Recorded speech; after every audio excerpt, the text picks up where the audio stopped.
Good morning. My name's John Fennell, and I'm the CEO of the International Copper Association for Australia. And this morning I want to talk to you about one of the new applications of copper around the world. Did you know that in America each year 2 million people who go into hospital catch an infection in the hospital? You would have read about this in the paper or heard about it in the news or on the radio. Of those 2 million people who catch an infection whilst they're in hospital, when they went in they're perfectly healthy, 100,000 of them die. That's a huge number of people who die from an infection caught in hospital. It's like a jumbo jet crashing every day for a year. Well, the hospitals, of course, are very aware of this, and they've got many processes in place to try and minimize the transmission of infections in hospital. The first of those is cleaning around the hospitals. The second is hand hygiene, and this is a terribly important area.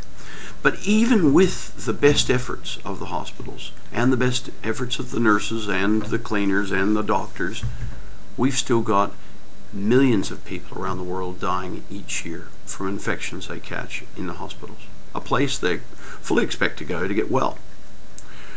Well, I'm from the copper industry, so you'd have to ask, why am I talking about this? Well, copper is a natural antimicrobial metal, the only antimicrobial metal in the world, really.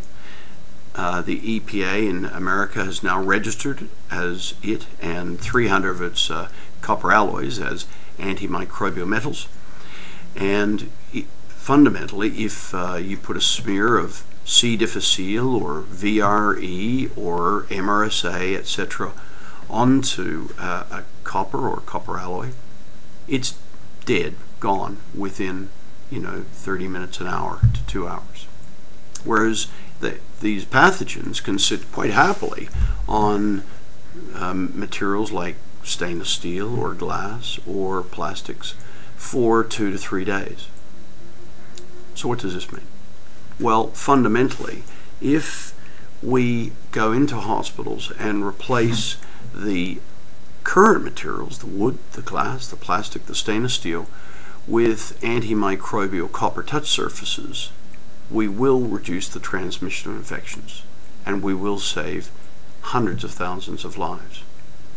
In fact, in a clinical trial in 3 hospitals in America, it was proved that by introducing copper touch surfaces around the beds in intensive care units, and those touch surfaces were things like copper bed rails, copper IV poles, trolleys, trays, etc., by replacing the existing stainless steel or plastic or glass materials with copper, we were able to reduce the transmission of infection by between 40 and 69%.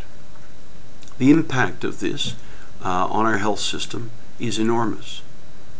When I mentioned to you earlier that in America 2 million people a year catch an infection in hospital, what that really means is they have to stay there for another, on average, 7 to 10 days to fight the infection.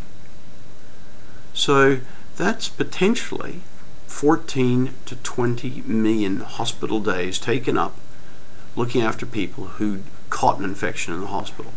Imagine the benefit to the health system if we're able to provide those, free up those beds. Well, we can. So if you're interested in finding more about antimicrobial copper and the role of copper in the health industry, please go to one of our websites, www.antimicrobialcopper.com. Thank you very much, and good morning.